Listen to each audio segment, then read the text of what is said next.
For us, it was about trying to expose the senior and executive management to what's possible. And we do have a consumer lending business today, but I would say it's based off of how a bank would launch it. It's very non-digital. It's very belt and suspenders from a risk approach, and it's a very good business for us.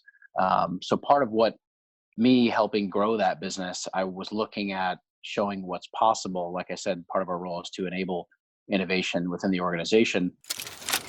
Welcome to the Tearsheet Podcast. I'm Zack Miller. That's Marc Butterfield, Senior Vice President of Innovation and Disruption at First National Bank of Omaha. I think Marc's the first person we've had on this podcast with disruption formally in his job title, but it does speak to his role at the $23 billion bank. FNBO recently launched a digital loan powered by Upstart, and Marc and I discussed the process through which his firm launched that product. We talk about early metrics behind the launch and what the bank plans to do with Upstart in the future. More broadly, Marc describes his role and the challenges and opportunities in traditional FIs to make positive change. Marc Butterfield is my guest today on the Tearsheet Podcast. Before we jump into the program, I wanted to introduce you to Outlier, Tearsheet's leading membership program. It's designed for top fintech and financial service professionals to stay on top daily of the biggest trends, the top companies, and the leaders of this next generation of finance. Find out more about it at tearsheet.co/outlier. My name is Marc Butterfield. I am the Senior Vice President of the Innovation and Disruption team here at FNBO. Is that actually the formal title? You have disruption in your title? I do.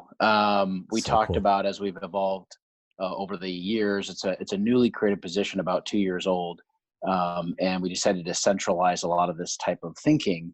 And it's kind of like advertising internally that we need to be thinking disruptively. So putting it in the title, I thought was kind of a great way to do that for the organization. Totally. And before we jump into, I guess the media part of our conversation, can you give a little bit of background on yourself and sort of how you grew through the organization? Yeah, so I've been at the bank, actually it was 18 years ago, Thanksgiving week. So I've been at the bank a long time. Yeah, thanks.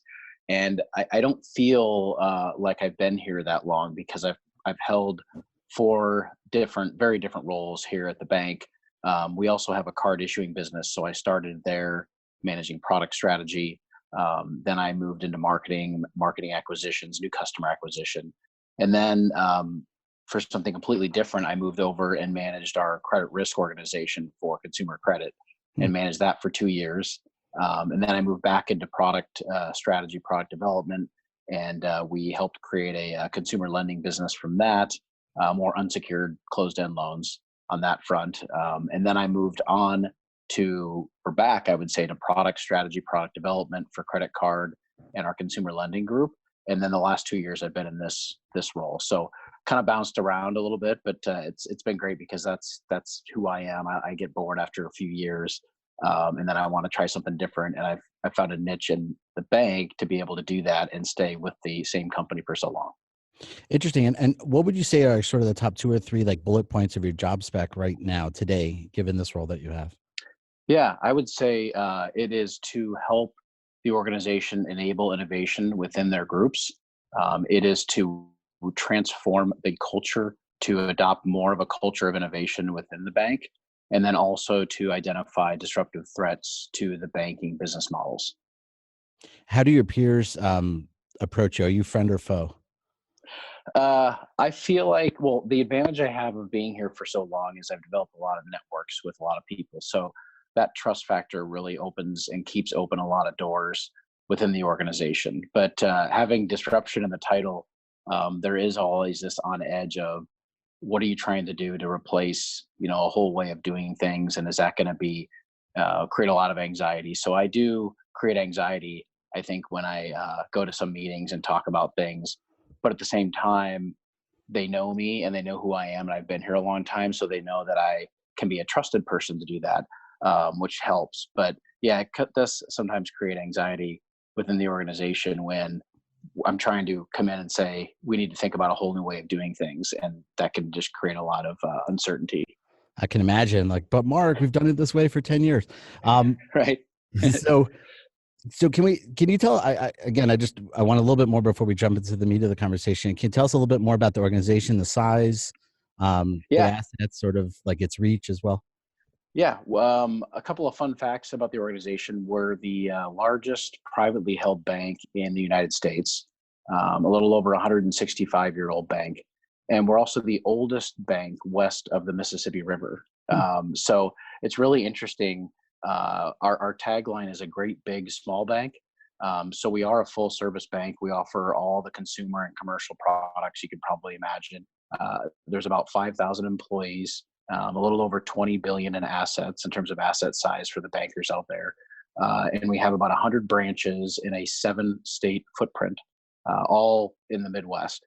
I'll get them wrong if I try to name the 7. So I'll avoid that, but you can go online and see who they are. And then we also have a very large card issuing business. So that's what's kind of unique about our bank structure, is that we're depending on what day you look at the standings, we're roughly the 15th largest card issuer in the United States as well. And we have a really good partnership business there where we issue credit cards primarily through partner brands. Interesting. And so let's talk about this new product that you just launched in November. It was a personal loan, and you went out to partner for it. Can you talk a little bit about, I guess, the process that led up to deciding to launch a digital personal loan? Yeah. For us, it was about trying to expose the senior and executive management to what's possible. And we do have a consumer lending business today, but I would say it's based off of how a bank would launch it. It's very non-digital. It's very belt and suspenders from a risk approach, and it's a very good business for us. So part of what me helping grow that business, I was looking at showing what's possible. Like I said, part of our role is to enable innovation within the organization. We took a few of the executives on basically a fintech excursion. And what we do with our team, we do this once a year for sure, but sometimes it's twice a year depending on the topic. But this was our very first one back in February of 18. And we said, let's curate some fintechs that we can have the executives talk to. And it's not really theater, it's actually getting into the meat and potatoes of what they do and how they could potentially help the bank solve problems or operate business in a different way. So Upstart was one of those companies that we met when we were on our West Coast version of that tour in San Francisco. And the team really resonated with them because, like, when we met them before that, because we curated them and we talked to them before we meet with the execs, just to make sure there aren't any completely unknown, disasters, if so to speak, in terms of meeting with these people. But they were real, they were good people, they were solid organizations. So we wanted to expose them to these type of companies, and Upstart was one of them. And when I met them, it was really clear to me that they were a future, more digital version of a consumer lending business. How they operated, what they were doing for their underwriting practices, how they were treating customers, their digital customer experiences was superior in a lot of ways. So then when we met with the execs and the senior VPs, it had the same reaction. And so we said, we've got to partner with these folks. They're also potentially going to be having another round of investing. Maybe we even invest in them. And so that just started creating a positive catalyst for change internally of, well, so then what do we need to do here? Do we partner with them? How do we learn how they do that? Or do we just have them do some of it? And we're still working through all those questions, but just getting to that point started with a team saying, how do we show internal folks what is possible and what is really real out there instead of just reading it or listening to it? And that was what the point of the excursion was. And I feel like the mission was accomplished from that standpoint. Interesting. And so are you running this initial launch with powered by Upstart, I guess, like A/B testing alongside your existing consumer lending business? Pretty much, I would say. So what we did is we set out and officially launched it in July of this year. We just finished the test in November, like you were mentioning. And so it was a test that we wanted to get enough loans on books, so several thousand loans on books, so that, to your point, we could compare it to how we built our business from a risk profile perspective. But also there were some check boxes that we wanted to make sure, because unlike them directly, we're regulated by the OCC, by the CFPB, and everybody else. Mm-hmm. And so we want to make sure we're prudent in whatever we do. We want to make sure we have enough loans on books so that we can put them through fair lending tests, that we can put them through price to risk, appropriate tests, all those things that we do today. And so the idea was to do a pilot program with them, pause the program, and then revisit it several months later when we could have the results that we could share with our regulators before we decide what to do next. And the sourcing of these new customers, these, from what I understand, this wasn't from your existing customer base, right? These were new customers? That is correct. So they, how it worked is Upstart does all the marketing. They solicit the customers. The customers come to their website that they solicited, and based on a set of very basic risk criteria, like FICO, for example, they get displayed a First National Bank offer. If the customer accepts that offer, they're still going through Upstart's workflow, but they get approved and adjudicated, decisioned by Upstart. We only have basic credit criteria in there, so it's their underwriting, it's their alternative data, it's their machine learning model. And if they're approved and they accept the terms of those loans, then they become a First National Bank customer at that point. Great. And do you have some data to share with us, like how how successful or at least what the metrics were, surrounding this program for the first 3 months?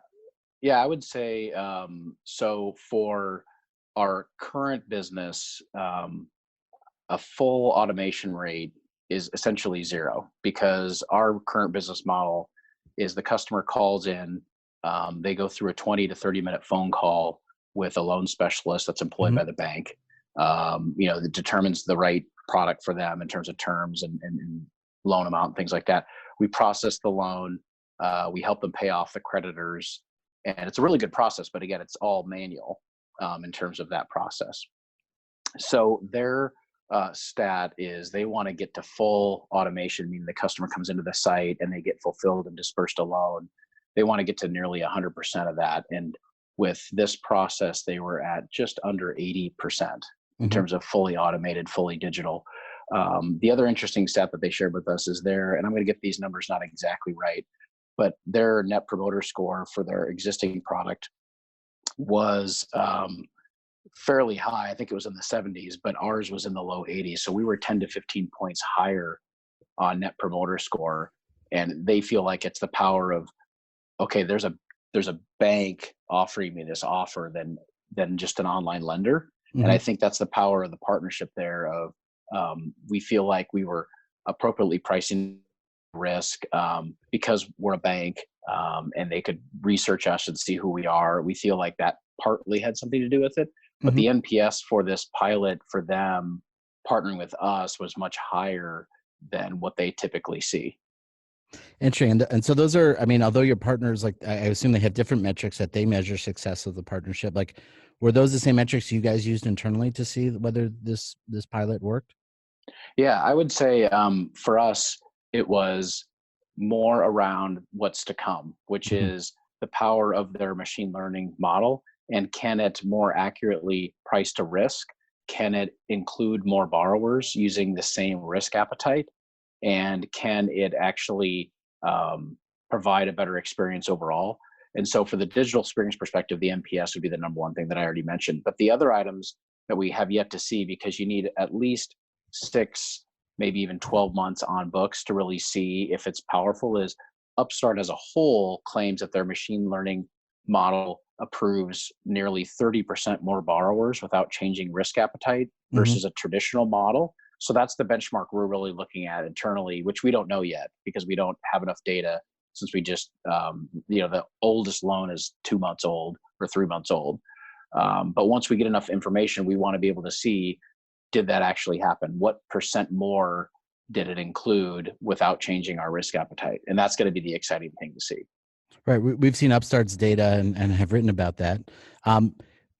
I guess, does it also give you a bigger footprint nationally in terms of your consumer lending business? It does. It allows us to think about how we want to expand the business and who do we want to do it with? Because we do have, like I mentioned, a consumer lending business. It is national. We do have some partners today that we partner that business with. But nationally, it becomes more and more challenging through the traditional method of you send out a direct mail piece and they call in and you go through a 20 to 30-minute phone call. And we're always striving, like a lot of banks, for more efficiency. And if we can somehow leverage their partnership, they're powered by Upstart, and attach it to the bank and our practices of how we actually acquire customers, that's what we are going to find really exciting nationally. So you're right. It's a way to digitally expand our reach. And that's one of the things that we see as an opportunity with Upstart and the partnership there. Definitely. And before we move on to talking about your innovation program in general, do you have some metrics around, you mentioned that the average, I guess cycle time somebody calls in, it's a 30-minute process. What about when it's all digital through the Powered by Upstart relationship? Yeah, that's a good question. I don't know if they've shared that metric, but I would say just based on going through it myself and seeing the process, it's probably 5 to 8 minutes tops, end to end. So it's tough because their experience is such that you can actually start and stop, and so you have some of that. But I think on average, you're talking about under 8 minutes on average. Great. So if you don't mind, in the remaining time we have in our conversation, I'd love to shift gears and talk a little bit more about the innovation and disruption program that you guys have built. Can you talk about sort of the different components of that and how you guys think about, I guess, planning for the future? Yeah.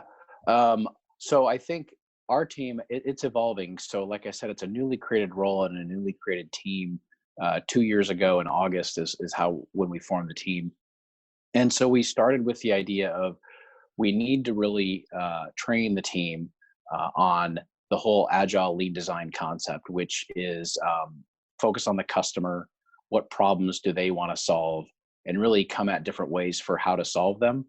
But at the same time, the team needed time to explore and research technology trends, and identify how to link those up with doing customer research and what problems do customers want to solve. So how we started the team was, let's have a team, a small group of people. Again, the total team size is 6 people. So we have a small group of people that said, let's focus on the commercial side because we're a full service bank and look at problems to solve on that end. And let's have 1 or 2 people look at the consumer side. And then let's have one person focus primarily on fintech engagement.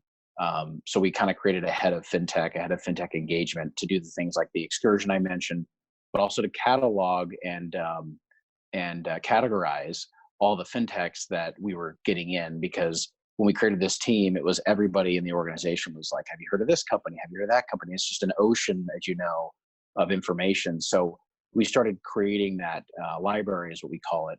So we had a team, a person managing fintech, and then we had a couple teams managing consumer and commercial. And now you flash forward 2 years later, we're kind of focusing now more on macro themes, which is things like how do we get better at automation and efficiency as a bank, and what are some technologies to do that? And so there's a person looking at things around that. Then we have an item around how do we actually get better at leveraging technology and customers that would want to use that, and that's blockchain. So we have a person primarily focused on blockchain.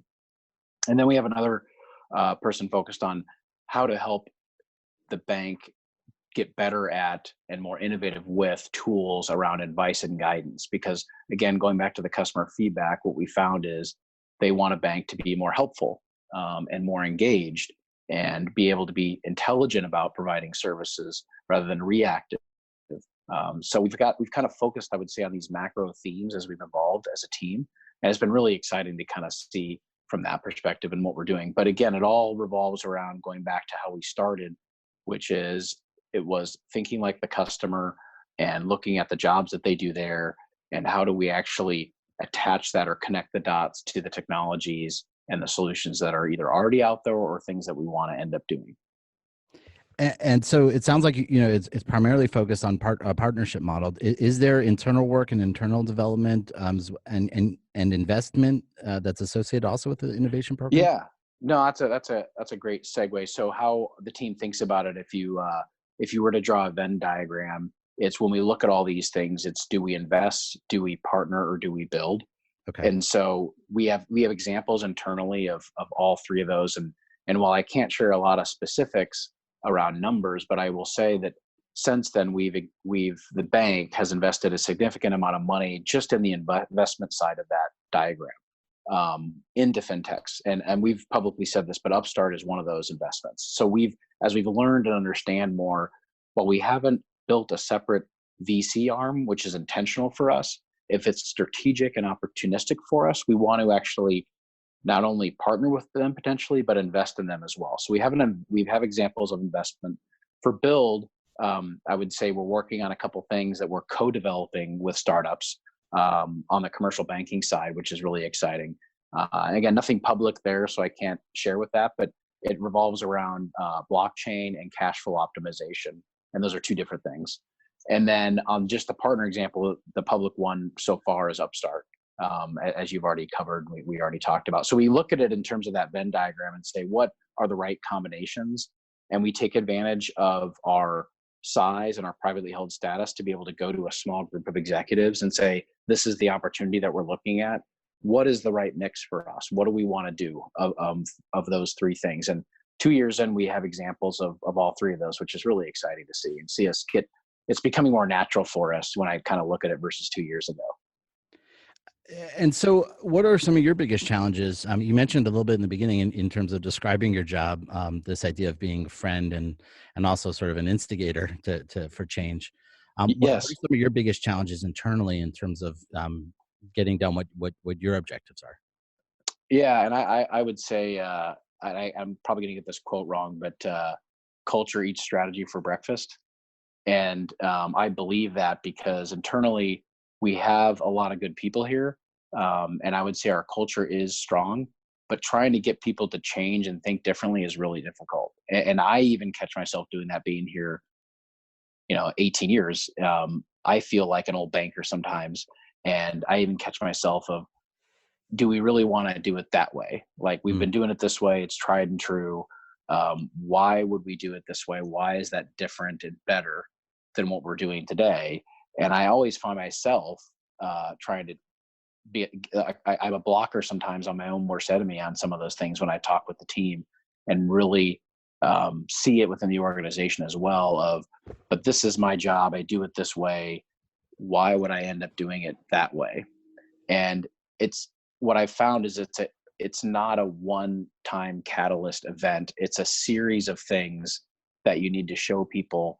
And for them, because like for me, it was several different times you need to see it different ways. And then all of a sudden it kind of clicks with you. A quote I like to use is from an old Ernest Hemingway novel. When one man asked another man how he went bankrupt, and he said 2 ways: first slowly, then quickly. And it just resonates with me as far as everything happening in the banking industry of change is constantly happening.